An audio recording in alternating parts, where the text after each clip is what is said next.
Naxçıvan xanlığının ərazisi müdrik Kəlbəli xanın torpağında da daha çox daxili çəkişmələr taxtac uğrunda idi. Amma Kəlbəli xan da digər Azərbaycan xanları kimi hələ ki öz taxtacını, yəni Naxçıvan xanlığının taxtacını qorumaqla məşğul idi. 18-ci əsrin 90-cı illərin əvvəllərində artıq Ağa Məhəmməd xan İranı öz hakimiyyəti altında birləşdirdi və bu müharibədə Kəlbəli xan qəti qələbə çaldı. 18-ci əsrin sonlarına doğru əslində Naxçıvan xanlığının fəaliyyətində əsas simalardan biri və o dövrdə də Naxçıvan xanlığının daha çox fəaliyyət dairəsi ilə seçilən, öz fəaliyyəti ilə seçilən Kəlbəli xandır. Kəlbəli xan öz fəaliyyətində həmişə çalışmışdır ki, bu xanlığın, yəni siyasətində çalışmışdır ki, bu xanlığın müstəqil siyasətini qoruyub saxlaya bilsin.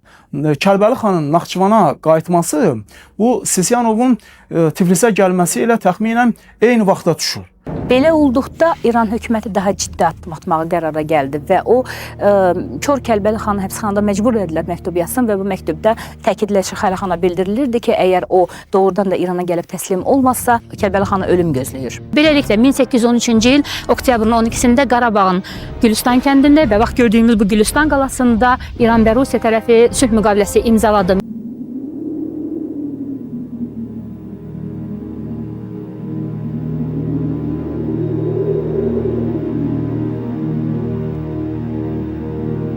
Naxçıvanın məşhur gəmi qayası, məlum Nuh tufanından qalan işarə, tarix, onun bu torpağının nə qədər qədim olduğu qədər müqəddəs olduğunu göstərir.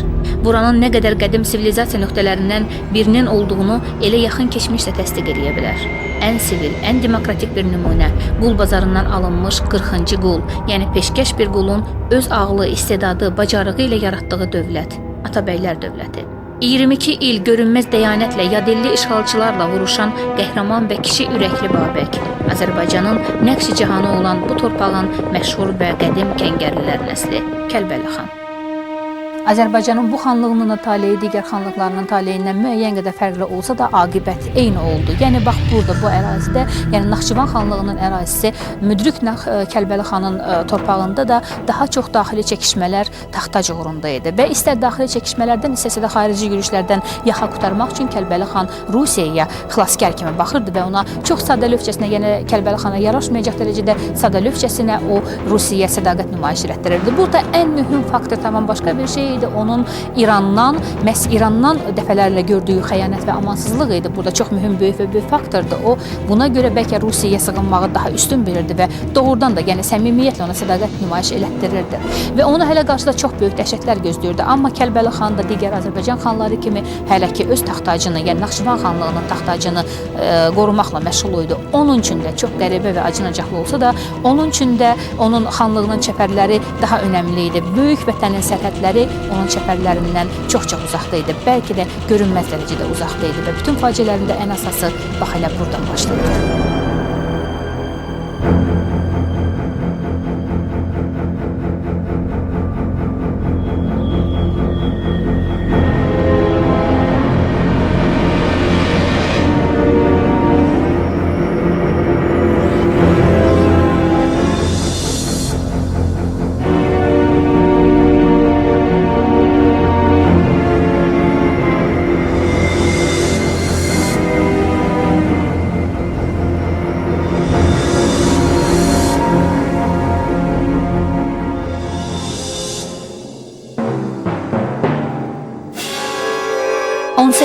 Əsrin 80-ci illərinin sonunda Ağa Məhəmməd xanın şöhrəti get-gedə bütün İranı bürümüşdü və nəinki İranı, hətta bütün Azərbaycanı bürümüşdü və 18-ci əsrin 90-cı illərin əvvəllərində artıq Ağa Məhəmməd xan özünü, yəni İranı öz hakimiyyəti altında birləşdirdi və 1791-ci ildə baxmayaraq ki, tacqova mərasimi başqa bir vaxtda keçirilsə də artıq özünü şah elan elədi Ağa Məhəmməd Şah Qacar və o nəinki İranın, hətta Azərbaycanın da ali hakimi idi. Çünki Səfəvilər dövründən qalmış ənənəyə görə şah həm Azərbaycanın, həm də üstəlik Gürcüstanın ali hakimi olmalı idi.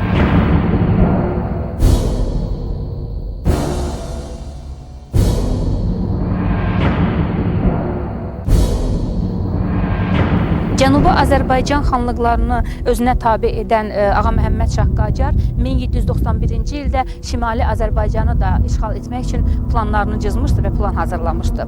Qəribədir ki, hətta bu xəbəri eşidən Azərbaycan xanları yenə də bir-biri ilə ədavətdən əl çəkmirdilər. Yəni artıq ümumi bir işğala, ümumi bir döyüşə, müharibənin qarşısında qala-qala onlar yenə də bir-biri ilə ədavətdən əl çəkmirdilər. Belə ki, 1792-ci ildə İbrahim Xəlil xan qoşunlarını çəkərək Naxçıvan qalasına hücum elədi və Naxçıvan qalasına hücum etməzdən əvvəl o qohumu Dağıstandan Ömər xanla ittifaqa girərək onun döyüşçülərindən də, yəni bir xeyli qoşun götürərək Naxçıvan qalasına hücum elədi və Naxçıvan qalasını mühasirə elədi. Amma mühasirə uzun çəkmədi, çünki Kəlbəli xanın müttəfiqləri olan Xoy və İrəvan xanlıqları öz qoşunları ilə bərabər gələrək ona kömək, dəstək durdular və mühasirədə təbii ki, Qarabağlı İbrahim Xəlil xanın qoşunları məğlub oldular və geri çəkildilər və bu müharibədə Kəlbəli xan qəti qələbə çaldı.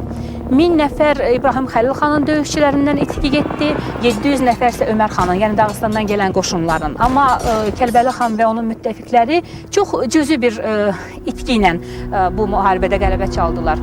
Və bundan başqa söyləyirlər ki, İbrahim Xəlil xanın qoşunlarının tərkibində muzlu döyüşçülər də var idi, ləzgilər. Və ona görə hələ də bu döyüş yeri indiyə kimi Naxçıvan ətrafında, qalası ətrafında bu döyüş yerinə ləzgi qıran yer adlanır. Çünki muzlu döyüşçülərin əsası ləzgilərdən ibarət idi. İbrahim Xəlil xanın və Ömər xanın qoşunları Naxçıvanı tərk edən kimi Ağa Məhəmməd xanın qasidləri Azərbaycana daxil oldular. Ağa Məhəmməd xan elə güman edirdi ki, Azərbaycan xanları ilə asanlıqla dil tapacaq. Bu məqsədlə o hər bir xanlığa öz nümayəndəsini göndərərək ona tabe olmaq rəmzi kimi arvadını, uşağını, qardaşını girov tələb elədi. Girovların alınması feodalların itaətdə qalmasına zəmanət verirdi. Ağa Məhəmməd xana müqavimət göstərmək üçün kifayət qədər gücü olmayan Kəlbəli xan tabeçilik rəmzi kimi qəlbən nifrət bəslədiyi Abbasqulu xanı girov kimi Ağa Məhəmməd xanın düşərgəsinə göndərdi. Bu addımla o bir tərəfdən İran hakiminin tələbini ödəyir, digər tərəfdən isə xanlıq taxtını ələ keçirmək arzusunda olan Abbasqulu xanı Naxçıvandan uzaqlaşdırırdı və Ağa Məhəmməd xan bilirdi ki, Kəlbəli xanın göndərdiyi Abbasqulu xan onun doğma qardaşı deyil. Kəlbəli xan əmisi oğlu Abbasqulu xanı sevmir, özündən uzaqlaşdırır. O bunu başa düşürdü və bunlara baxmayaraq təbiətən qəddar olan Ağa Məhəmməd xan Naxçıvandan gələn girovu qəbul etdi. Lakin Kəlbəli xandan qisas almağı unutmadı. Naxçıvan xanlığının 81 illik tarixinin 33 ilə qədəri bilavasitə Kəlbəli xanın adı ilə bağlıdır. Və ümumiyyətlə biz bu dövrdə Azərbaycanda olan xanlıqlarda hökmranlıq edən xanlıqlara nəzər salsaq, onların içərisində ən görkəmli simalardan biri biz Kəlbəli xanı qeyd edə bilərik. Kəlbəli xan öz hakimiyyəti ilə Naxçıvan xanlığının nüfuzunu çox artırdı. O kəngərlilərin qeyd elədiyimiz kimi tutaq ki, biz belə hesab olunur ki, 5-ci yüzildən, ən tezi 5-ci yüzildən Naxçıvanın siyasi həyatında kəngərlər çox böyük rol oynayır. Və faktik olaraq sonralar kəngərlər ustacı tayfasının tərkibində Səfəvi dövlətinin qurulmasına çox böyük rol oynayırlar. Məhəmməd Xudabənin dövründə artıq bunlar 16-cı yüzildə öz nüfuzlarını daha da artırırlar. Yəni, Kəlbəli xan bu siyasi xətti təsdiq edir. Və o öz hakimiyyəti ilə müəyyən dövrdə o qeyd elədiyimiz kimi Heydərqulu xandan sonraki dövrdəki o təxminən bir 26 ildə ki, çox gərgin çəkişmələr gedir. Bunları aradan qaldırmağa nail olur. Sonra Kəlbəli xan İrəvan xanlığına da öz nüfuzunu yaymaqla Azərbaycanın təxminən bir 17.000 kvadrat verslik ərazisində öz nüfuzunu qura bilir. Sonra Kəlbəli xan demək olar ki, o dövrün siyasətini müəyyən edən əsas tarixi şəxsiyyətlərlə əlaqəyə girir. Fətəli Şahla, Abbas Mirzə ilə, tutaq İran tərəfdən.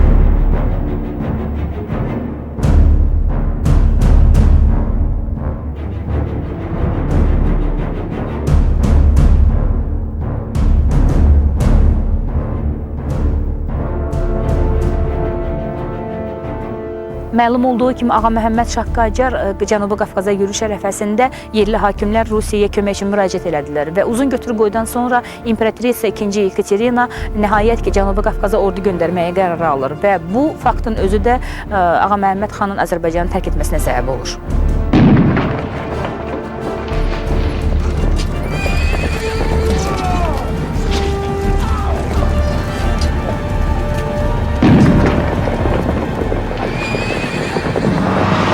Ağa Məhəmməd xan geri çəkilərkən Şimali Azərbaycan xanlarının ona verdiyi sözə inanmırdı. O, Azərbaycan xanlarının sözdə bir, əməldə isə tamam başqa formal olaraq ancaq verəcəyi sədaqətlərin formal olduğunu başa düşürdü və bu onu qəzəbləndirirdi və təbii ki, onun qəzəbinə düçar olan ən böyük xanlardan biri də Naxçıvan xanı Kəlbəli xan oldu.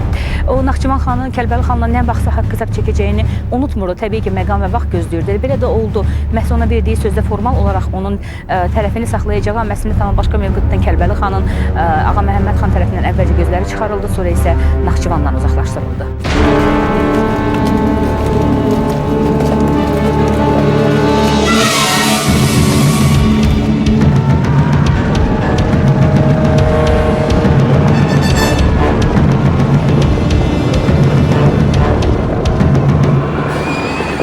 Qacar Tiflisə gedir, Tiflisi tutur, Tiflis yandırılır. Bu zaman 2. Yekaterina Valerian Zubovu bura göndərir. 1796-cı ildə bununla əlaqədar olaraq Qacar Muğana çəkilməli olur. Lakin sonralar Yekaterina öldükdən sonra Zubov 1. Pavel tərəfindən geri çağırılır. Burada da regionda siyasi situasiya dəyişir. Ona görə də Ağa Məhəmməd Şah Qacar Rusiya meyl göstərən xanları cəzalandırmağı qərarı alır və onun diqqəti bu zaman Kəlbəli xana yönəlir. O Kəlbəli xanı öz yanına çağırmaq və onu cəzalandırmaq istəyir. Burada çox müxtəlif hadisələr baş verir. Nəhayət o Kəlbəli xanı öz yanına hiylə ilə gətirməyə nail ola bilir və bundan sonra Kəlbəli xanın gözü çıxarılır.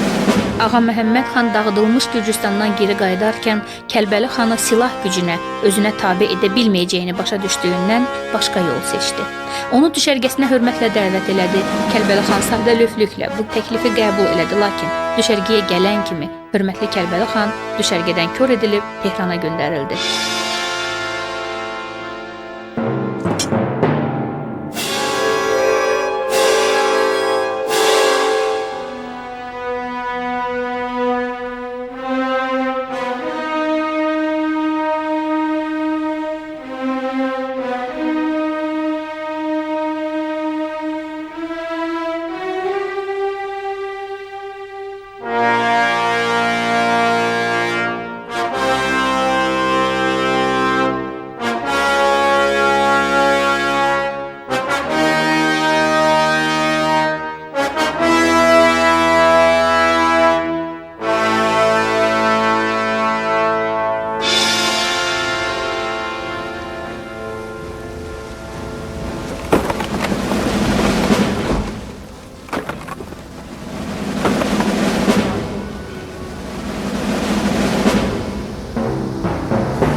Bu hadisədən sonra Naxçıvan xanlığı demək olar ki, müstəqilliyini itirdi.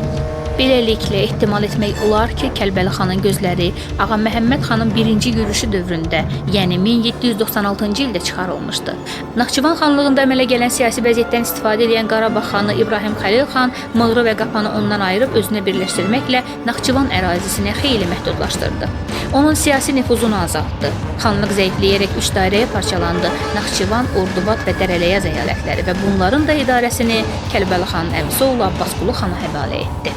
Rus ordusunun qəflətən geri çəkilməsi ilə əlaqədar 1797-ci ilin yazında qəddarlıq və amansızlıqla hücum edən Ağa Məhəmməd xan cəmaatı qırırdı. Onun məqsədi Şuşalı İbrahim Xəlil xanı darmadağın etdikdən sonra yenidən Gürcüstana getmək idi. O istəyirdi ki, Ağa Məhəmməd xan istəyirdi ki, vaxtilə Şah Abbasın əhaliyə etdiyi divanı, yəni şəkillərə, Şamaxıllara, Talışlara, Gürcülərə etdiyi divanı da o Naxçıvanlılar üçün tutsun. Yəni onları necə ki Şah Abbas Mazandarana, Astrabada köçürtmüşdü, yəni onları sürgün etmişdi. O da bütün Naxçıvanlıları bu yerlərindən, yaşadığı bax bu yerlərdən sürgün eləyərək, zorla İrana sürgün eləyərək onların kəndlərini, yaşadığı yerləri viran qoymaq istəyirdi. Və o hətta Naxçıvana göndərdiyi sərdarlara da bax bu əmri vermişdi ki, yerli əhalini zorla İrana köçürdüb kəndləri viran etsin. Kəlbəli xan isə təbii ki, bununla barışmaq istəmirdi və istəməzdi də. Ona görə o Ağa Məhəmməd xanla görüşə getdi. Əhalini xilas etmək üçün, amma özü də birinci olaraq Ağa Məhəmməd xanın qəzəbinə düçar oldu.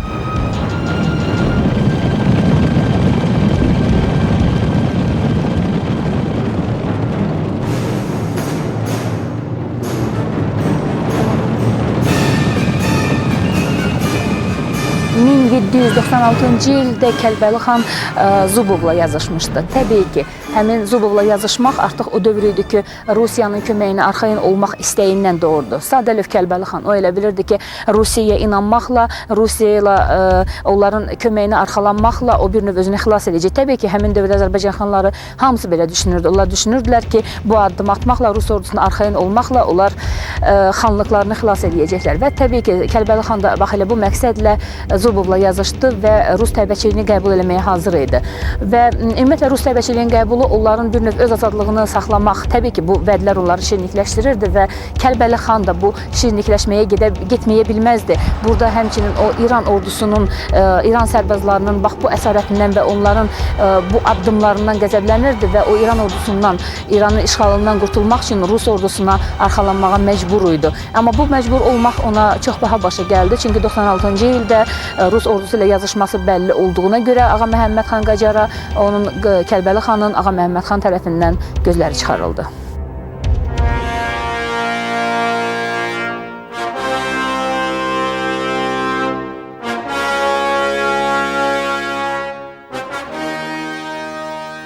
On 18-ci əsrin sonlarına doğru əslində Naxçıvan xanlığının fəaliyyətində əsas simalardan biri və o dövrdə də Naxçıvan xanlığının daha çox fəaliyyət dairəsi ilə seçilən, öz fəaliyyəti ilə seçilən Kəlbəli xandır. Kəlbəli xan öz fəaliyyətində həmişə çalışmışdır ki, bu xanlığın, yəni siyasətində çalışmışdır ki, bu xanlığın müstəqil siyasətini qoruyub saxlaya bilsin. Lakin həmin dövrdə 18-ci əsrin ortalarında və sonlarında bir sıra xanlıqlarda olduğu kimi Kəlbəli xan da bu siyasətini uğurla apara bilməmişdir. Çünki bu bölgəyə müxtəlif dövlətlərin maraqları, xüsusilə İranın, Türkiyənin və bir qədər sonra isə Rusiyanın maraqları istər-istənməz xanlıqların da öz fəaliyyətlərini, yəni daha doğrusu hakimiyyətdə qalmaq maraqları öz fəaliyyətlərini ona doğru istiqamətləndirmişdir. Bu mənada Kəlbəli xan əslində 18-ci əsrin sonlarında nisbətən artan beynəlxalq aləmdə İran və Türkiyəyə nisbətən daha çox güya dırnaqarası mütərəqqilik ilə seçilən Rusiya dövlətinə istər-istəməz istiqamətlənmişdir. Bunu isə bilən İran dövləti təbii ki, Kəlbəli xanın bu siyasətindən razı qala bilməzdi. Bundan başqa ikinci bir səbəb isə o dövrdə Cəfərqulu xan və Abbasqulu xan arasında baş verən ziddiyyətlər idi. Çünki bu ziddiyyətlər onların müxtəlif tarixi mərhələlərdə, müxtəlif ardıcılıqla bir-birini Naxçıvan xanlığında hakimiyyətlərini əvəz etməsi istər-istəməz Kəlbəli xanın da gözü qarşısında baş verirdi və deyildiyi kimi həm qardaş oğulları, həm də əmoğullarının hakimiyyətdə möhkəmlənməsi Kəlbəli xanın da maraq dairəsinə uyğun idi.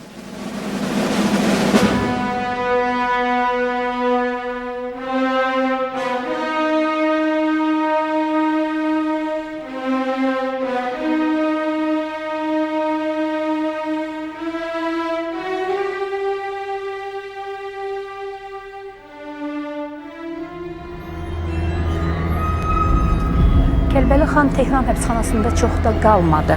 Ağa Məhəmməd Şah Qacarın ölümündən sonra, yəni 1797-ci ildən sonra ona azadlıq bəxş elədilər.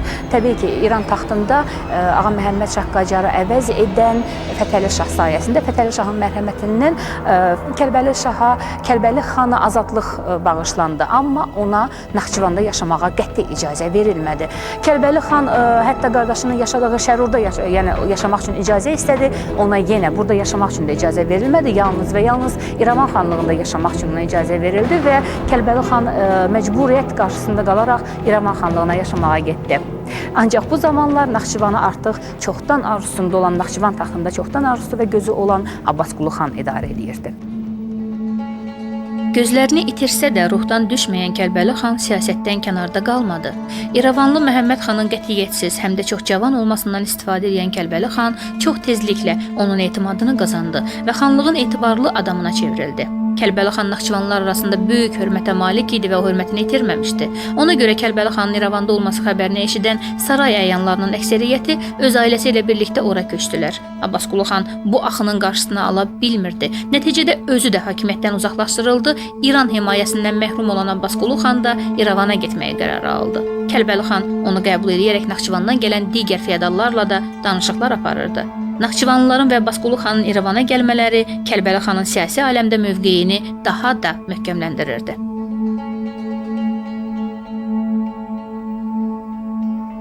Fətəli Şah Rusiyanın çox fəal siyasət yeritməsindən ehtiyatlanaraq və Kəlbəli xanın nüfuzunun artmasından belə nəticəyə gəlir ki, o Kəlbəli xanı Naxçıvana qaytarsın. Kəlbəli xanın Naxçıvana qayıtması bu Sisiyanovun Tiflisə gəlməsi ilə təxminən eyni vaxta düşür. Lakin bu zaman Sisiyanovun Naxçıvana münasibəti, onun Kəlbəli xana münasibəti digər xanlara münasibətindən fərqlənir. İndi məsələ bundadır ki, məlumdur ki, bizə Sisiyanovun Azərbaycan xanlarına bir çox məktubu məlumdur. Bu məktublaşma həyata keçirilib Gəncə xanı Cavad xandan. Məsələn, onun tonu bildiyimiz kimi Gəncə xanlığının işğalı ərəfəsində çox qəddar bir şəkil almağa başlamışdı. Qarabağ xanlığına da hədə-qorxu o yağdırmağa çalışırdı. Amma Kəlbəli xana münasibət tamamilə başqa şəkildə idi. Və bizim fikrimizcə bu biz Naxçıvan və İrəvan xanlığının o tarixinin konseptual, onları yadda saxlamalı, zəruri olan məsələlərindən danışarkən, bax, bu mövqeyə xüsusilə fikir verməliyik. Bu zaman çox ciddi bir hadisə baş verir. Rusiya İrəvan xanlığının işlərinə daha fəal qarışmağa çalışır. Lakin bunun üçün ciddi bir bəhanəyə ehtiyac yaranır. Bu bəhanə də Eçmədzinin idarə edilməsi ilə bağlı olur. Çünki Eçmədzin Erməni Qriqoryan kilsəsinin mərkəzi idi və bu Erməni Qriqoryan kilsəsinin mərkəzində Rusiyanın öz adamını oturtması faktik olaraq o həm İrəvan xanlığının işlərinin həyata keçirilməsinə böyük deməli kömək əldə etmiş olurdu. Həm də bu regiondakı ermənilərin və bununla bərabər dünyada ermənilər içərisində öz nüfuzunu möhkəmləndirə bilərdi. Ona görə də Rusiya Eçmədzində öz adamının oturulmasına fikir verirdi və bu hadisələr tarixə Daniil David məsələsi kimi daxil olubdur.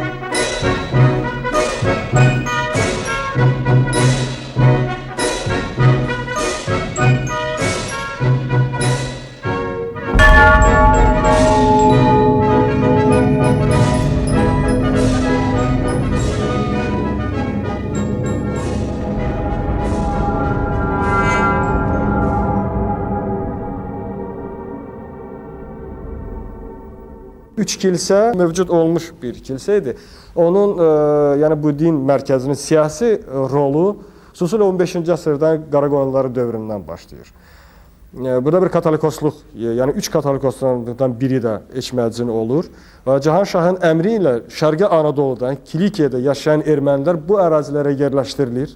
Çünki katolikosun Qaraqoyunlular Cahan Şaha müraciətləri var ki, kilsəmiz var, dini ibadətlərimizi keçirməyimiz üçün və dinimizi yaymaq, təbliğ eləməyimiz üçün bizə ibadət edən insanlarımızın da bura köçürməsinə böyük ehtiyac var. Cahan Şahın əmri ilə o insana bu yerlərə köçürülməsi, onlara torpaq ərazi verilməsi başlayır məsələ.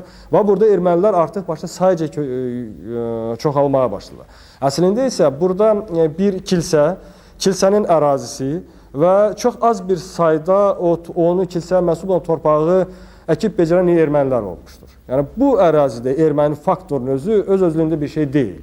Kilsənin olması, erməninin olması hələ demək deyildir. Eçmədzin 3 kilsəyə torpaq alma imkanları verilir. Səfəvilər, Ağqoyunlular dövründə, sonra isə Səfəvilərin dövründə. Və indi qədər çox əldə belə olan sənədlər var ki, Azərbaycanlılardan torpaq ərazisi almağa başlayıblar, üzümlüklərini almağa başlayıblar, boş əraziləri hətta almağa başlayıblar. Bütün faktlar belə bir şey göstərir ki, heç bir erməni torpaq sahibkarı buralarda olmamışdır. Torpaq sahibkarı kimi çıxış edən 3 kilsə olmuşdur. Və alınan torpaqları, əraziləri, hətta kəndləri, Naxçıvan ərazisində də o cümlədən 16-cı əsrdə, 17-ci əsrdə, 18-ci əsrdə bu daha kütləvi şəkil alır. Ancaq başda daha çox 15-ci əsrdən ermənilərin demək Cahan Şahın əmri ilə, icazəsi ilə bura köçürməndən sonra çox sayda torpaqlar alınmağa başladı. Təbii ki, torpaq alınandan sonra, sahibi dəyişəndən sonra Azərbaycanlılar o torpaqlardan köçürdülər.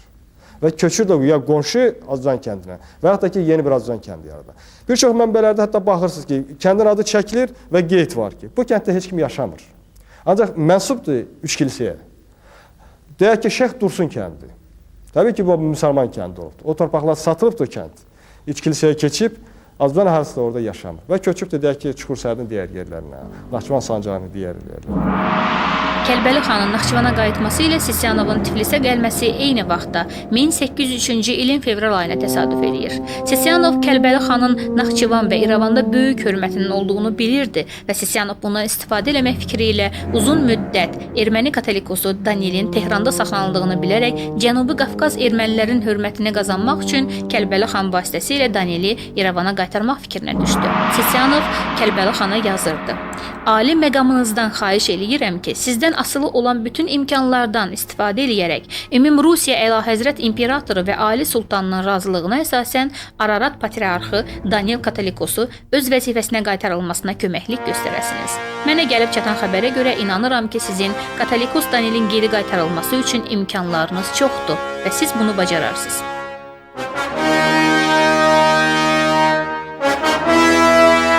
Kəlbəli xanın Sisyanova cavab məktubu yoxdur. Amma Kəlbəli xanın arxiyepiskop Avanesə yazdığı məktubdansa müəyyən bir nəticə çıxartmaq olar. O yazırdı: "Mən İranlılara o qədər nifrət eləyirəm ki, onlar Allah olsalar da bundan sonra mən onlara qəti baş əymərəm və inanın, əmin olun ki, mənim ruslara qarşı münasibətim çox yaxşıdır, amma baxmayaraq ki, Sisyanova mənim haqqımda pis cəhətdən məlumat vermişlər. Mən əmin olsam ki, ruslar Gürcüstanda dayanacaqlar və onlar necə ki, Qraf Zubov gəldi və getdi və bizim sonra bütün evimiz dağıldı, evlərimiz və viranə qaldı. Mən əmin olsam, təbii ki, mən rusların xidmətində dayanaram. Əgər onlar Gürcüstanda qərar tutsalar, mən onların məhz Azərbaycana və Naxçıvana gəlişlərini təmin etməyi öz boynuma götürürəm və mən bu cəhətdən rusların xidmətində dayanmağa söz verirəm və bundan sonra mən ayın 28-i İran şahının yanına gedəcəm. Məqsədim isə Patriarx Danili gətirməkdir. Buna əmin ola bilərsiniz və bir daha əmin olun ki, mən onu Naxçıvana gətirmək üçün bütün səy və məqsədimi qoyacağam və mən bu işin məqsədə çatmaq üçün çox işlər görəcəm. Bir qeyd var ki, Kəlbəli xanın həmin dövrdə ruslara qarşı münasibəti pis deyildi. Bəlkə də bu pis deyildi ifadəsini daha dəqiq işlətsək, biz belə deyərik, Kəlbəli xanın ruslara münasibəti həddindən artıq gözəl idi. O həddindən artıq böyük ümidlə Rus ordusuna, Rus imperiyasına və illatda ki, bax bu Rus qoşunlarına bağlayırdı. Bəlkə də Kəlbəli xanın buna böyük bəraəti var idi, çünki o öz xanlığının hakimiyyətini qorunmaq üçün bu yola gedirdi. Amma illər, əsrlər keçəcək və sonraki nəsillər onu Rus hakimiyyətinə, Rus dövlətinə qarşı, Rus ordusuna qarşı olan bax bu cür gözəl münasibətində ittiham edəcək. Amma təbii ki, onun bəraəti var idi, öz xanlığını qorumaq məqsədi ilə eləyirdi bunları, nə qədər sadəlövlük olsa da.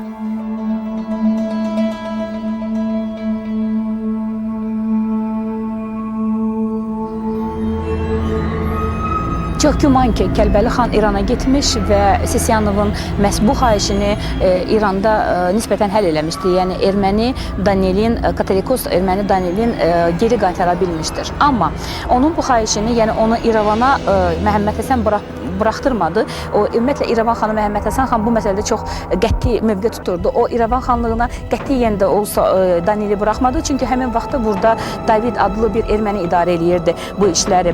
Və təbii ki, bu hadisələrdə artıq Məhəmməd Həsən xana təzyiq edə bilməzdi və eləmirdi də Kəlbəli xan. Və bundan çox qeyzlənən Sisyanov 1804-cü il may ayının 5-də məktub yazaraq, Kəlbəli xana yazaraq Məhəmməd Həsən xanın ünvanına çox hədələyici sözlər deyərək və Kəlbəli xanın məhz Məhəmməd Həsən xana bunu çatdırmağı tələb elədi. Amma Məhəmməd Həsən xan erməni arxiyepiskop Danili öz yerinə qaytarmaqdan vaz keçmişdi. Bunu eləmək istəmirdi. Bunun da çox önəmli səbəbləri var idi. Tələbnamə bundan ibarət idi. 1. Hər şeydən əvvəl Davidlə aparılan danışıqlar kəsilməli, Danil öz yerinə bərpa olunmalıdır. 2. Qala, yəni Yerevan xanlığının qalasından söhbət gedir. Rus qoşunları tərəfindən tutulandan sonra xana qalada yaxud qaladan kənarda yaşamağa sərbəstlik veriləcəkdir. 3. Xan Rus imperatorunu özünə başçı kimi qəbul etməli, sədaqətli olacağına and içməlidir. 4. Xan Rusiyaya 80.000 manat həcmində xərac verməli, birinci yarısı Novruzdan bir gün keçdikdən sonra, ikinci yarısı iyul ayından sonra ödənilməlidir. Bunun müqabilində xan öz əvvəlki hüququnda qalacaq, imperator xanlıq hüququ barədə şəhadətnamə verəcək və onun təhlükəsizliyini təmin edəcəkdir. Eyni zamanda xanın ailəsinin İrandan gətirilməsi üçün bütün tədbirlər görüləcək. Kəlbəli xan özünün siyasi çəkisini Rusiya üçün müəyyən etdirməyə cəhd göstərir. Digər tərəfdən o özünün İranla münasibətlərini Rusiyanın nəzərinə çatdırmaq istəyir. O bildirir ki, İranla onun münasibətləri o qədər də yaxşı deyil. Ona görə də belə bir təsir imkanını genişləndirmək fikrinə çətinliklə razılıq verir və s. Gəldikdə Məhəmməd xana isə tarixi hadisələrin gedişi göstərir ki, ümumiyyətlə Məhəmməd xan Rusiyanın bu fikrini qəbul eləmir və David orada otura bilmir. Bu məsələnin həllinə ancaq o nail olur ki, David sonra ölür. Davidin ölümü yalnız bu konfliktin aradan qalxmasına gətirib çıxarır. Və bu zaman o İrəvan xanlığı artıq Rusiyanın qarşısında dayana bilən mühüm siyasi mərkəzlərdən birinə çevrilir.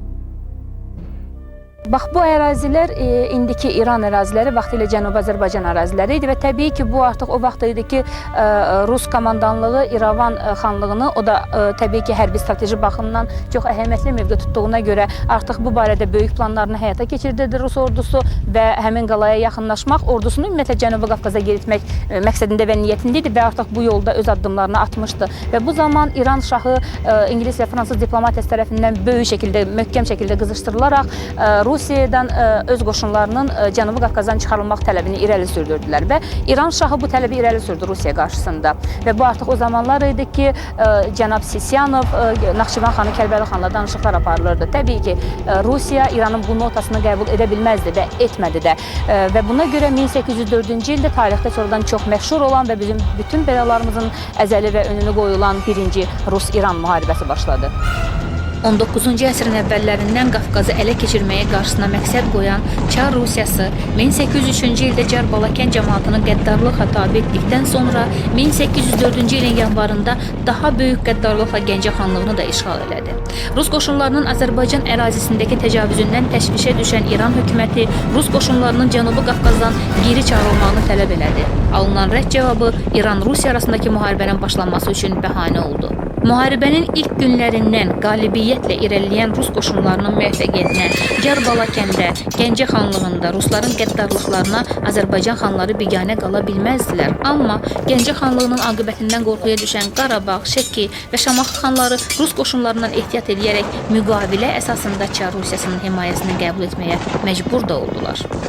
1804-cü il İrəvan xanı Məhəmməd xan İran xanının qoşunlarının İrəvan qalasına yaxınlaşdığı xəbərini aldı. Çox təşvişə düşdü. Təbii ki, onun başqa yolu olmadığından o Rusiyadan kömək istəyirdi və Rusiyadan kömək üçünsə o məhz Sisyanova müraciət eləməlidir və Sisyanovla Məhəmməd xanın münasibətləri isə bizə bəllidir. Ancaq buna baxmayaraq o qasid göndərərək Rus ordusu ilə əməkdaşlıq eləməyə razılığını bildirdi və qasid Sisyanova görüşünə getdi və Sisyanovdan təbii ki, bir şey istəyirdi Məhəmməd xan. Bütün bunların müqabilində, yəni Rus ordusunda xidmət eləmək istəyini bildirmək o Sisyanovdan İran qoşunlarının qarşısına çıxmağı xahişini edirdi. Sisyanov bu şərti və tələbi qəbul eləməyə hazır idi, amma onun qarşılıqlı bir şərti var idi. O, Üçkilsə monarxının taxtında əyləşən arxiyepiskopu dəyişmək fikri idi. O çoxdan istədiyi Davidi Daniel ilə əvəz eləmək istədi. Çünki bizə bəllidir ki, Üçkilsə monastırının taxtında əyləşən arxiyepiskop qəflətən vəfat etdiyinə görə Məhəmməd xan öz adamı, yəni ona sədaqətinə inandığı Daniel ilə əvəz eləmişdi. Daniel artıq həmin taxtda otururdu, amma bu ruslara qətiyyən sərf eləmirdi və ruslar məhz onu David ilə əvəz eləmək istəyirdi. Bizə Kəlbəli xan və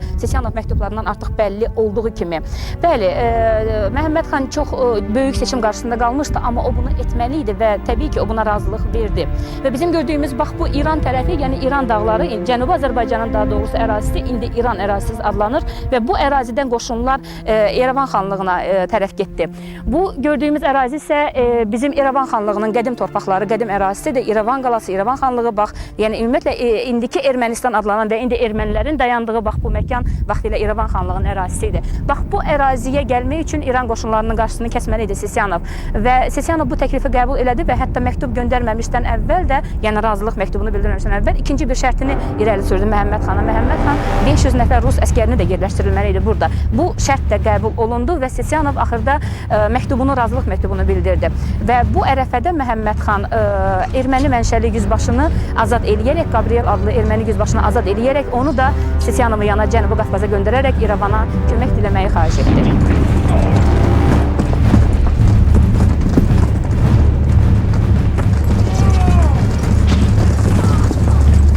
Əvvəlki illərdən fərqli olaraq artıq Azərbaycan xanları, xanlıqları həmçinin artıq birləşərək, nəhayət ki, birləşərək düşmənə birgə müqavimət göstərməyə qərara gəldilər. Və onlar məsələni bax elə bu cürdə qoymuşdular. Əgər Şah Azərbaycana gəlsə, yəni Fətəli Şah Azərbaycana gəlsə, onlar birləşib ona qarşı müqavimət göstərəcəklər. Hər halda İran qoşunlarının qarşısını almaq məqsədini qoydular və bu məsələdən xəbər tutan Sisyanov dərhal Rus komandanlığına qərargaha məlumat verdi. Təbriz xanı Əhməd xan və Cənubi Azərbaycandan daha 10 xan Babaşahdan üz çevirmişdilər. Onlar birləşərək birgə qoşunla İran qoşunlarının qarşısına, Azərbaycana gələn qoşunlarının qarşısını almaq istədilər. Təbii ki, bəlkə də tam şəkildə məğlub etmək mümkün olmasa da həmin qoşunların istiqamətini dəyişmək fikrindədirlər. İran əleyhinə açıq siyasət yeridən Cənubi Azərbaycan xanlarının biri Xoy xanlığının hakimi Cəfərqulu xan idi. Cəfərqulu xan Qafqazdakı rus qoşunlarının ali baş komandanı ilə məktublaşırdı. Şah Cəfərqulu xanı cəzalandırmaq üçün imkan axtarırdı. Cəfərqulu xan Xoydan gedən zaman Şah ordusu Xoydan Cəfərqulu xanın oğlunu, arvadını, qardaşını girov kimi özləri ilə apardılar. Bu hadisədən sonra Cəfərqulu xan Şaha tabe olmaqdan tamamilə imtina elədi və İrəvana gedib Məhəmməd xanın yanında sığınacaq tapdı. Tarixi ədəbiyyatda belə bir məlumat var ki, güya vəziyyəti bilən Kəlbəli xan Cəfərqulu xana məktub yazır ki, İrana, Fətəli Şahın yanına gedib onun əyalını geri qaytaracaq. Xoy xanlığının qaytarılmasını xahiş edəcək. Yalnız bir şərtlə ki, Oruslardan əl çəksin. Cəfərqulu xansa Rusiyaya meyl etdiyindən bu işə razılıq verməmişdi. Çox güman ki, Kərbəli xanın bu fikri İran şahına çatdırılmışdı və təsadüfi deyil ki, 1804-cü ildə Fətəli Şah 15 minlik ordu ilə İrəvan qalasını alıb Məhəmməd xanı əsir eləyərək Tehrana göndərdikdən sonra İrəvan xanlığının idarəsini Kərbəli xana tapşırdı. Naxçıvanlı Kərbəli xanın İran dövləti tərəfindən dəstəklənməsi xəbəri Rus ordusuna çatdırıldı və Kərbəli xana onsuz da inanmayan Sisyanov bundan sonra Naxçıvan xanına etibarını tamam itirdi və İran dövləti tərəfindən, İllahda Fətəli Şah tərəfindən xüsusi münasibətinə görə Sisyanov bundan sonra tamamilə olaraq Naxçıvan xanı Kərbəli xanı özünün bir nömrəli qəddar düşmanı hesab elədi. Bu vəziyyətdən istifadə edən isə Abbasqulu xan oldu. Abbasqulu xan bu vəziyyətdən təbii ki, istifadə eləməlidir, çünki Naxçıvan xanı Kərbəli xan tərəfindən o Naxçıvandan uzaqlaşdırılmışdı və o Sisyanovun yanında sığınacaq tapdı və ona arxalanaraq Təbrizdən, Ordubaddan, Naxçıvandan gələn tacirləri soyub talayırdı, amma bununla bərabər Naxçıvan taxtını unutmurdu. Nə vaxtsa məhz Sisyanov tərəfindən həmin Naxçıvan taxtında oturacağını güman edirdi. Və 1805-ci ildə Sisyanov İrəvan qalasını tərk etməyə məcbur olduqdan sonra Fətəli Şah bütün Azərbaycanın idarəsini oğlu Abbas Mirzəyə tapşırmışdı. Abbas Mirzə isə öz növbəsində Kərbəli xanın yüksək qabiliyyətinə bələd idi və ona görə onu yenidən Naxçıvana hakim təyin elədi. Lakin bu hadisədən 2 il keçməmiş Abbas Mirzə Kərbəli xanı hansısa səbəblərə görə çox ehtimal ki, Kərbəli xan nominal hökmdarlığa yenidən nail olduqdan sonra tam müstəqillik qazansın deyə gizli surətdə Rusiyaya əlaqədar olduğundan Abbas Mirzənin etimadını doğrultmadığına görə ondan narazı qalmış və onu Tehrana çağırıb orada həbs elətdirdi Abbas Mirzə. Kərbəli xanın həbsi onun nə siyasi fəaliyyətinə, nə də Naxçıvan xanlığının nominal müstəqilliyinə son qoymadı. Kərbəli xanın 5 illik həbsi dövründə xanlıq onun qohumları tərəfindən yarım müstəqil formada fəaliyyət göstərmişdi və bu müddətdə Kərbəli xan öz şəxsi taleyinə gəldikdə isə o yenidən Abbas Mirzənin nüfuzunu qazanıb 3-cü dəfə Naxçıvana hakim təyin edilmişdi. Rus hakim dairələrində adlandırılan kimi Fətəli Şah, yəni İran şahı Baba xan adlandırılırdı və Baba şaha olan münasibətini təbii ki, Abbasqulu xan bir ayrı cür izah edirdi. Təbii ki, Kərbəli xana olan münasibətindən bir cür istifadə edirdi Sisyanovun yanında və Baba xan olan münasibətindən isə bir ayrı cür. Və o Rus hakim dairələrində yazdığı, yəni məktublarında belə yazırdı. Mənim Cəfərqulu xanla müqayisədə Baba Şaha münasibətim daha pisdir. İkinci məktubunda isə o daha artıq yaltaqlıqla belə yazırdı. Mən bilirəm ki, Naxçıvan xanlığında və Naxçıvan və İrəvan xanlığı bu tərəfdə Rus ordusu üçün yem və ərzaq cəhətdən böyük problemlər var. Ancaq mən sizə söz verirəm ki, ordunu ərzaqla və yemlə mən təchiz edə bilərəm və hətta bu yaxın 10 il ərzində mən ordunu və ümumiyyətlə Rusiyaya ərzaq və yem cəhətdən böyük, yəni imtiyazlar verə bilərəm, böyük planlar yerinə yetirə bilərəm və bunun müqabilində o bir də şey istəyirdi. Xahiş edirəm məni Naxçıvan taxtına, yəni Naxçıvan xanı kimi təsdiq etmək üçün, Naxçıvan xanı kimi tanıyaraq buna fərman verəsiniz. Təbii ki, Abbasqulu xan bu mübahisələrdən, yəni artıq Naxçıvanın özündə daxili problemlər yaratmaqla əvvəldən baxdığı və diqqətindən nəzərindən çıxartmadığı Naxçıvan taxtını əsas götürürdü. Təbii ki, bütün qardaş qardaşa qarşı qırğın getməyə hazır idi, tək ki taxta otursun, tək ki xan olsun. Rusiya Naxçıvan və İrəvan xanlığının tutulmasına çox böyük əhəmiyyət verirdi. Hətta biz o dövrkü və sonrakı Rusiya Qafqazşünaslığını nəzərdən keçirsək, Rusiya öz o hərbi müdaxiləsini əsaslandırmaq üçün buna bir ideoloji don geyindirməyə çalışır. Və Rus Qafqazşünaslığı belə bir ideyanı əsaslandırmağa çalışır ki, güya Naxçıvan və İrəvan erməni torpağı olubdur. Ona görə də onlar bununla istifadə eləyərək hakimiyyəti orada, yəni xristianlığa himayətçilik eləyərək onun tutulmasını əsaslandırmağa cəhd göstərir. Təbii ki, bu Rus Qafqazşünaslığının uydurmasından biri idi və biz də indiyə qədər bu məsələyə çox az fikir veririk. Çünki o Qafqazşünaslıq həm də Rusiyanın o ideya siyasi fəaliyyət istiqamətlərindən biri idi. İndi burada əsas fakt nədən ibarətdir? Ümumiyyətlə 1804-1813-cü il Rus-İran müharibəsinin gedişində çox ciddi 20-dən çox döyüş baş verir. Və ən maraqlı faktlardan biri bundan ibarətdir ki, və qeyd elədiyim kimi İrəvan xanlığının tarixində nəzərə alınmayan faktlardan biri ondan ibarətdir ki, Sisyanov ilk zərbəni məhz İrəvana yendirmək istəyirdi. Və o İrəvanı tutduqdan sonra digər Azərbaycan xanlıqlarını susturmaq niyyətində idi. Rus hakim dairələrinə, illatdakı Sisyanova tam bəlli idi ki, Abbasqulu xan ona nə üçün lazımdır? Abbasqulu xan ona ancaq Naxçıvandakı hakimiyyəti devirmək üçün lazım idi. Və Abbasqulu xan da həmçinin, Abbasqulu xana da fərqi yox idi. Naxçıvan taxtına onu kim gətirəcək və bu taxtı ona kim tez vəd eləyərsə, o həmin kəsin ardınca getməyə hazır idi. Yəni, Sisyanovun istər Rus ordusunun, istərsə də İran ordusunun, istər Rus hakim dairələrinin, istər İran şahı tərəfindən Naxçıvan taxtının ona bəxş ediləcəyi günü gözləyirdi. Və təbii ki, Abbasqulu xanın məqsədi aydın idi və çünki o Sisyanovla məktublaşdığı zaman eyni zamanda Təbriz xanı, daha doğrusu Təbrizə işğal edib, Təbrizdə öz taxtını quran İran şahının, İran taxtının vəliəhdi Abbas Mirzə ilə məktublaşırdı və elə bu zaman Sisyanov ona məktub yazaraq Naxçıvan taxtının, daha doğrusu Naxçıvana məktub göndərərək, Abbasqulu xana məktub göndərərək Naxçıvana gəldiyini bildirdi. Abbasqulu xan artıq daha dəqiq seçimini edə bilərdi, çünki birinci onun, belə deyək, istəyinə səs verən artıq Rus komandanlığı, Rus ordusu oldu. Sisyanov Naxçıvan üzərində müvəffəqiyyətli yürüş üçün hazırlıq aparırdı və Knyaz Sisyanovun Abbasqulu xanın adamlarına məktub hazırlayaraq Naxçıvana göndərmişdi. Məktubda deyilirdi: İran rəislərinin etibarsız olduqlarına, hətta eyni dindən olmağınıza baxmayaraq sizə əzab-əziyyət verdiyini sizə xatırlatmağa ehtiyac yoxdur. Baba xanın xəyanətini İrəvanlı Məhəmməd xanın başına gətirdiyi əhvalatdan gördünüz. O məni satıb İranlılara üç çevirdi. Nəticədə Əlixanlıqdan da çıxdı, həbs edildi, qarət olundu. Bax, budur İranlılarla çəlikli siyasətin nəticəsi.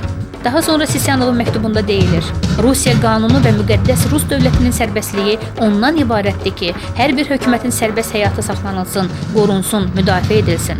Məsləhətim sizə budur: Abbasqulu xanla birləşin. Onunla birlikdə mənim vasitəmlə özünüzə insanpərvər dövlətin simasında himayədar tapın.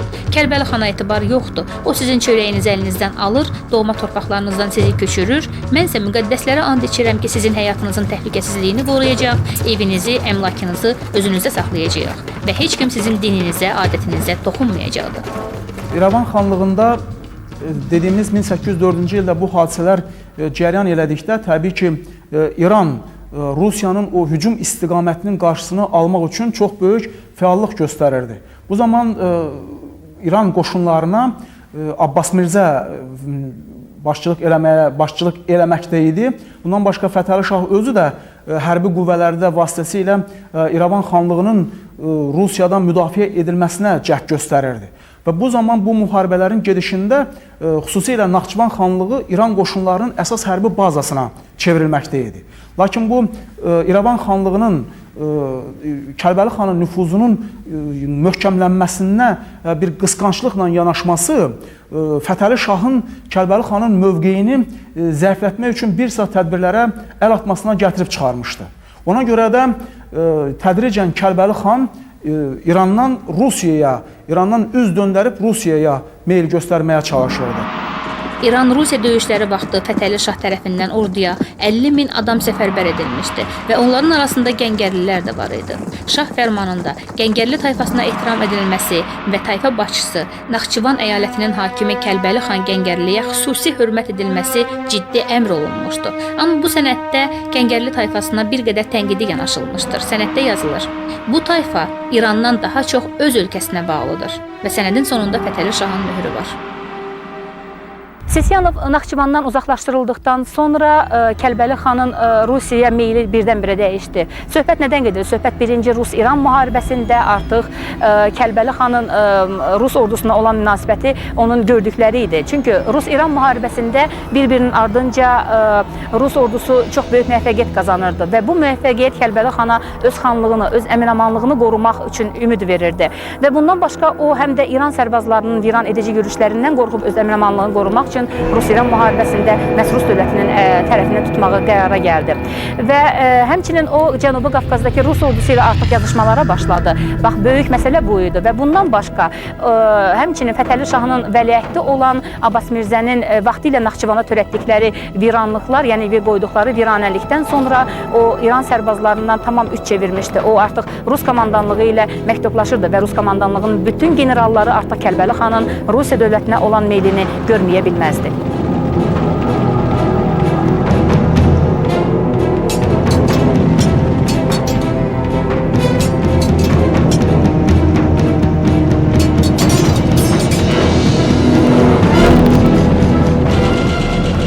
Kəlbəli xanın Rusiyaya meyllənməsi indi İranda çox böyük narazılıq yaradır. İndi burada baş verən bir hadisəyə də biz nəzər salmalıyıq. Bu da Kəlbəli xanın o Naxçıvanda və ümumiyyətlə bu regionda baş verən hadisələrə necə təsir göstərməsini açan maraqlı faktlardan biridir. Ona görə də Fətəli Şah və Abbas Mirzə Kəlbəli xanı Naxçıvandan uzaqlaşdırmağa cəhd göstərir.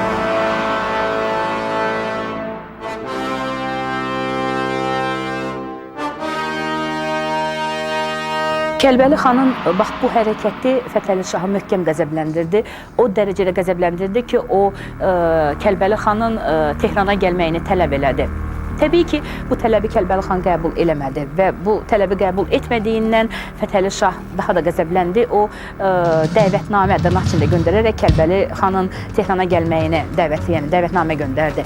Təbii ki, bu dəvətnaməni də qəbul eləmədi Kəlbəli xan və ondan sonra üçüncü dəfə, yəni Fətəli Şah artıq qeyzlənmişdi, qəzəbi aşıb-daşırdı. Üçüncü dəvətnaməni göndərdi, bu da cavabsız qaldı və bu Fətəli Şahı bir daha qəzəbləndirdi və o son qərarını verdi. O minnətlərlə Kəlbəli xanı əsir edərək Tehrana gəlməyi əmr elədi.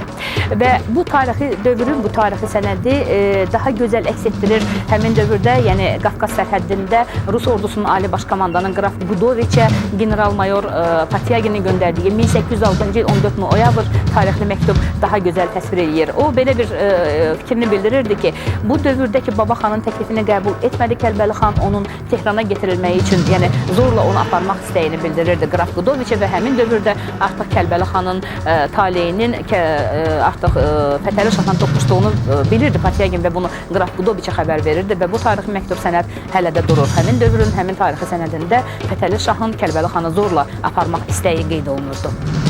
Qeyd edək ki, Kəlbəli xan özündən qüvvətli olan düşmənlərini bir-birinə qarşı qoymaq, bəzi hallarda müxtəlif tarixi şəraitlə əlaqədar öz mənafiyi naminə onların birisindən digərinə qarşı istifadə etmək siyasəti baxımından çox mahir bir diplomat idi. Fətəli xan vəziyyəti görüb sadəcə olaraq bu bölgənin əhalisinin nüfuzunu qazanmaq üçün Kəlbəli xanı yenidən hakimiyyətə gətirmişdi. Və düzdür, o şərtlər qoymuşdu ki, müəyyən mənada toplanan vergilərdən Fətəli Şaha da verəcək və onu bir hakim kimi tanıyacaq.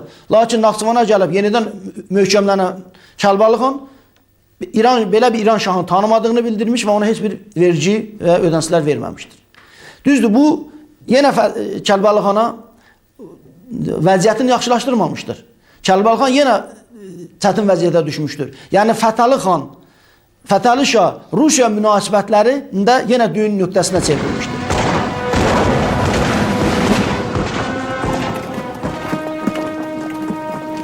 İran qoşunlarının Naxçıvana yaxınlaşdığını bilən Kəlbəli xan əmr verdi. Naxçıvan qalalarının bağlanmasına əmr verdi və İran qoşunlarının Naxçıvana buraxmadı.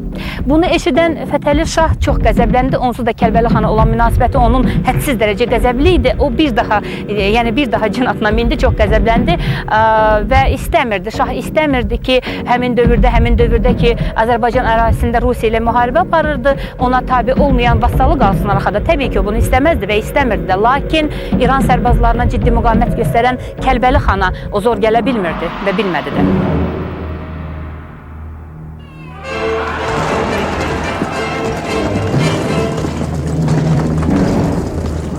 Abbas Mirzə çox böyük ümid eləyirdi ki, Osmanlı qoşunları Rusiya üzərində qalib gələcəkdir.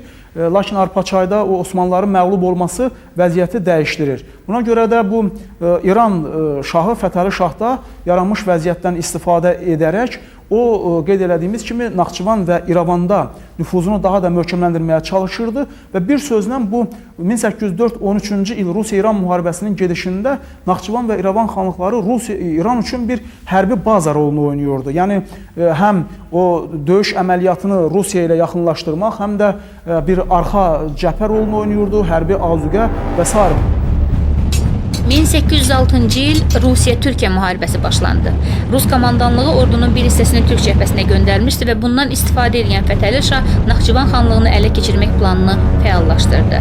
Şah Naxçıvanın işğalını Şahzadə Abbas Mirzəyə tapşırmışdı və sərbazların cəhdinə baxmayaraq Naxçıvanı almaq cəhdi baş tutmadı. Abbas Mirzə hiylə işlətmək qərarına gəldi. O, Kəlbəli xanın qohumu İrəvanlı Hüseynqulu xana bildirdi ki, qonaq adı ilə Kəlbəli xanı İrəvana çağırsın və burada həbs edib Tehrana göndərsin. Bu hadisənin şahidi isə yazırdı. Şahzadənin tapşırığı ilə və Hüseynqulu xanın hiyləsi nəticəsində Kəlbəli xan İrəvanda tutuldu. Kəlbəli xan əsir edildi. Kəlbəli xan əsir edilsə də Abbas Mirzə Naxçıvan qalasının üzərinə döyüş və qoşun göndərməyə ürək eləmirdi.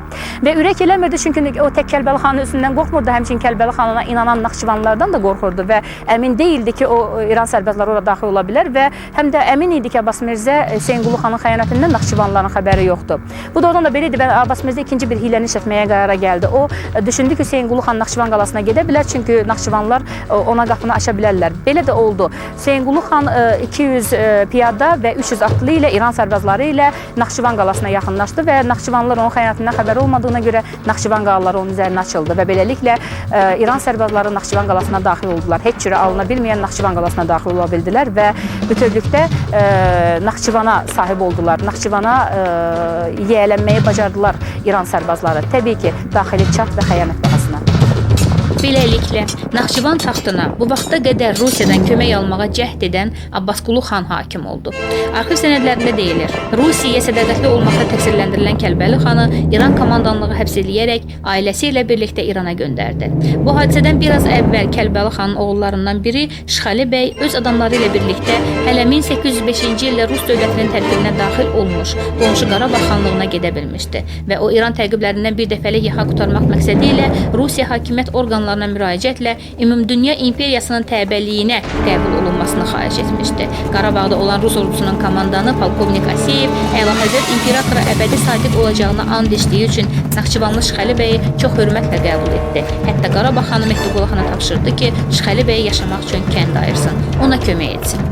Kəlbəli xan Naxçıvandan uzaqlaşdırılandan sonra yeni bir sima ortaya çıxır. Bu da Naxçıvan tarixində çox mühüm rol oynayır sonraki hadisələrdə, siyasi hadisələrdə. Onun oğlu deməli Şıxəli xandır. Bu Şıxəli xan artıq atasının başına gətirilənlərdən çıxış eləyərək o da Rusiyaya meyl eləməyə başlayır və bu zaman artıq Sisyanovdan sonra Qafqazdakı Rus qoşunlarının baş komandanı vəzifəsinə General Qudoviç gətirilir. O 1806-1809-cu illərdə bu işləri, vəzifəni həyata keçirir və 1808-ci ildə Rus-İran müharibəsinin gedişində, bəzən biz bunu Rus-Azərbaycan müharibəsi kontekstində öyrənəndə hadisələr daha yaxşı izah olunur və 1808-ci ildə Naxçıvan və İrəvan uğrunda yeni mübarizə başlayır. İndi bu Naxçıvan uğrunda gedən mübarizədə Şıxəli xan Naxçıvanın Rusiyaya tabe etdirilməsi sahəsində müəyyən xidmət göstərir və bunun xidməti də sonra Rusiya tərəfindən çox yüksək qiymətləndirilir. O zaman hətta Rusiya çarı, Çar 1. Aleksandr 1809-cu ildə Şıxəli xana hətta o müraciət eləyir, ona polkovnik rütbəsi verilir, onun xidməti Rusiya tərəfindən qiymətləndirilir. 1808-ci il oktyabr ayının 28-də general-mayor Nebolsonun komandanlığı altında Rus ordusu Qarabağdan Naxçıvana doğru hərəkət elədi. Eyni zamanda general-feldmarşal Qraf Qudoviçin komandanlığı ilə Rus ordusu İrəvan qalasına doğru hərəkət etdi. Naxçıvanlı Şıxəli bəy öz atlıları ilə birlikdə general-mayor Nebolsonun dəstəsinə başçılıq eləyirdi. Bunlardan başqa bu yürüşdə könüllərdən ibarət erməni və gürcü dəstələri də iştirak edirdilər. Naxçıvan uğrunda ilk döyüş Qarabağda oldu və burada İran şahzadəsi Abbas Mirzənin 300 piyadası, 1000 süvarisi, 12 adi topu, 60 ədəd qədim topu da var idi. General-mayor Nebolsonun dəstəsində isə bu qüvvələr sayıca 4 dəfə az idi. Əlverişli mövqedə yerləşən İran qoşunları birinci olaraq Rus qoşunlarına hücum etdi. Qanlı və gərgin döyüşdən sonra İran qoşunları mövqələrindən geri çəkildi. Nebolson öz təcrübəli polkovnikləri və Naxçıvanlı Şıxəli bəyin ordusu ilə irəliləyirdi. İran tərəfindən xeyli əsir alınmışdı. İran sərbazları Naxçıvana qaçdılar. General-mayor Nebolson Naxçıvana doğru üz tutdu. Abbas Mirzə birinci məğlubiyyətdən çox möhkəm qorxmuşdu. Ona görə də o Naxçıvan qalasını tərk edib arazı keçərək xoya çəkildi. Naxçıvan əhalisi başda Şıxəli bəyi görərək Rus ordusuna müqavimət göstərmədi. Qraf Qudoviçin mərkəzə göndərdiyi məktubunda belə qeyd olunurdu. Naxçıvan qalası Ümumrusiya ordusu tərəfindən müqavimətsiz olaraq tutuldu. Müqavimətsiz olaraq və general-mayor Nebolson Qraf Qudoviçin adından Naxçıvan əhlinə müraciət elədi. Ağsaqqallarına və ali ruhanilərinə. Ey Naxçıvan xalqı, ali ruhanilər və ağsaqqallar. Yəqin ki, siz böyük imperiyanın böyük şöhrətə malik ordusunun Naxçıvan vilayətinə daxil olduğunu bilirsiniz. Mən sizdən tələb edirəm, əgər siz dinc yaşamaq istəyirsinizsə, böyük şöhrətə malik, yəni mənim böyük imperiyama arxayın olaraq, onun ordusuna arxayın olaraq mənim düşmənlərimlə əlaqəni kəsib bir dəfəlik rahat yaşayasınız.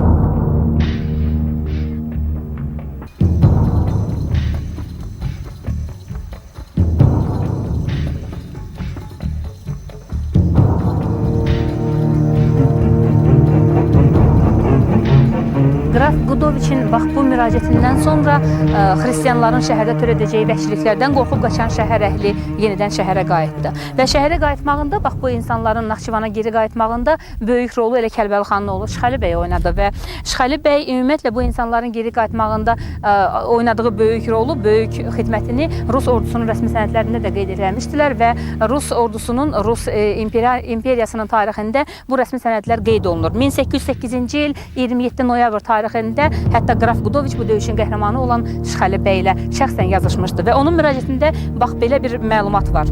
Çox maraqlı bir məlumatdır. O yazır ki, Rus imperiyasına olan xidmətiniz və sadiqliyiniz, mənim sədaqətiniz diqqətimi cəlb eləyir və mən sizə inandırıram ki, mənim Əlahəzrət imperatora göndərəcəyim məktubda sizin xeyrinizə olaraq bu barədə məlumat verəcəm və doğrudan da Qraf Qudoviç, Qraf Saltykova yazdığı məktubunda o Şıxəli bəyə polkovnik rütbəsinin verilməyini xahiş edir.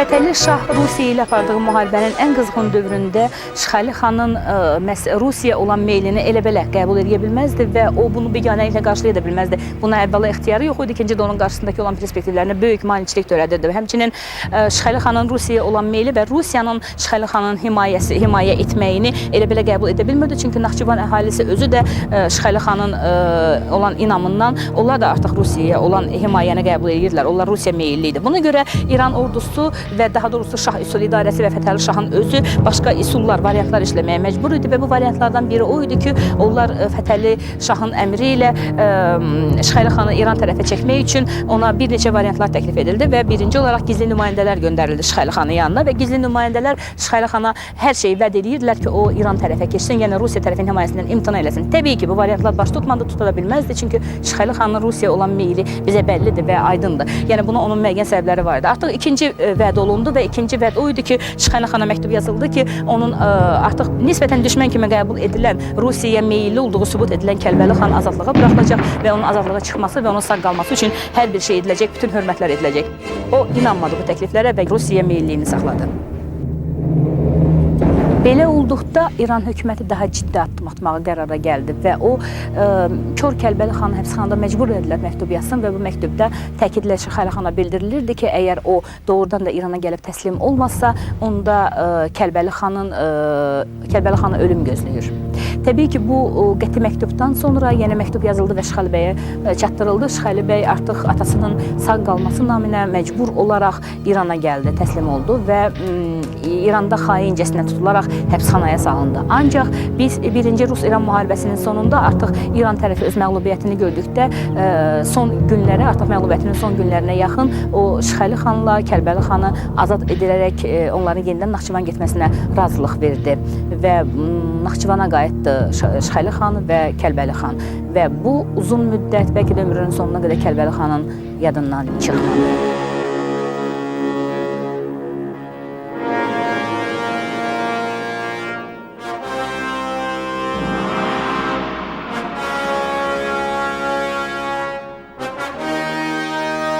Kəlbəli xan hakimiyyətini qoruyub saxlamaq üçün müəyyən manevrlər etməyə məcbur olmuşdur. Düzdür, onun sonraki fəaliyyətində, xüsusilə də Kəlbəli xan 20-ci ilə qədər hakimiyyətdə olandan sonra, yəni Rus-İran müharibələrinin gedişi mərhələsində Kəlbəli xanın oğlanları da, xüsusilə də Ehsan xan və İşğali xan da Ruspərəst siyasət yeritmişdir. Yəni, Ruspərəst siyasət ona görə yetmişdir ki, onlar da hakimiyyətdə qoruyub saxlamaq üçün. Yəni, o dövrdə Rusiyanın dünya meydanına çıxması və yeritdiyi siyasətdə yenə bayaq qeyd etdiyim kimi şinişləndirici siyasət bunları da bəzən Rusiyaya pərəst meyl etməsinə gətirib çıxarmışdır. Və təəssürat edilir ki, Ehsan xan Rus ordusunun general-mayor rütbəsinə qədər yüksəlmişdir. Və hətta Naxçıvan xanlığı hətta ləğv olunsa da belə, Ehsan xan bu Rusiyanın bu xanlığın naibi kimi fəaliyyət göstərmişdir tam 1840-cı ilə qədər. Yəni həmin naiblik vəzifəsini imtina edənə qədər Ehsan xan faktiki olaraq Naxçıvan xanlığını idarə etmişdir. Lakin sonradan 1840-cı ildə bu hakimlik vəzifəsindən, naiblik vəzifəsindən imtina etmiş və faktiki olaraq Kəngərli tayfasının başçısı kimi öz adını qoruyub saxlaya bilmişdir. General-mayor Nebelsonun dəstəsi Naxçıvanı nisbətən asanlıqla tutduğu halda İrəvan qalası uğrunda gedən döyüşlərdə İran sərbazları Rus qoşunlarına güclü müqavimət göstərirdilər. Şəhər əhalisi İrəvanda olan İran qarnizonunu müdafiə etmirdi. İrəvan qalasının tutulmasına sərt iqlim şəraiti də mane olurdu. Ərzaq, yem problemi, aclıq təhlükəsi Qraf Qudoviç ordunu daha çətin vəziyyətə salmamaq üçün müharibədən əl çəkməyə qərar aldı. Beləliklə, noyabrın 30-na keçən gecə müharibə dayandırıldı. General-mayor Nebelsona sərəncam verildi ki, İrəvan qalasını tərk eləsin, gəldiyi yolla Gəncəyə qayıtsın. 1808-ci ildə noyabrın 22-sində Abbas Mirzə qardaşına işlərin acınacaqlı vəziyyətdə olmasından şikayət eləyir, fərarilikdən Naxçıvan əhalisinin, İrəvan əhalisinin Rusların tərəfinə keçməsindən xəbər verirdi. Ancaq Rusların geri qayıtma xəbərini eşidən kimi Abbas Mirzə bunu Rusların gücsüzlüyü kimi qiymətləndirsə də, döyüşə girməyə cəsarət tapmadı. O gözləyirdi ki, İranda olan ingilislər Rusiyaya yönətmiş olduğu fəaliyyətini daha da genişləndirsin. İngilis diplomatiyası nə qədər cəhd göstərsə də sülh müqaviləsi bağlamağa hazır olan İran və Rusiya arasındakı münasibətləri poza bilmədi. Yəni sülh müqaviləsinin bağlanmasına mane ola bilmədi və beləliklə 1813-cü il oktyabrın 12-sində Qarabağın Gülüstan kəndində və vaxt gördüyümüz bu Gülüstan qalasında İran və Rusiya tərəfi sülh müqaviləsi imzaladı. 1813-cü ildə Gülüstan müqaviləsi adlandı sonra bu müqavilə və indiyə qədər də bax bu müqavilənin şərtlərinin müəyyən hissələri hələ də qüvvədə qalır. və bu müqaviləyə əsasən isə əvvəldən razılaşdırılmış şəkildə İran tərəfi Azərbaycanın şimali xanlıqlarından, şimal xanlıqlarından, həmçinin Şimali Gürcüstandan, Şərqi Gürcüstandan və Dağıstandan öz iddialarını geri götürdü. Yəni bu ərazilərdən olan iddialarını geri götürdü. Əvəzində isə İrəvan və Naxçıvan xanlıqları yenidən İran hakimiyyətinin altında bərpa oldu. Həmçinin Cənubi Azərbaycan xanlıqları ilə bir yerdə. Gülüstan müqaviləsi.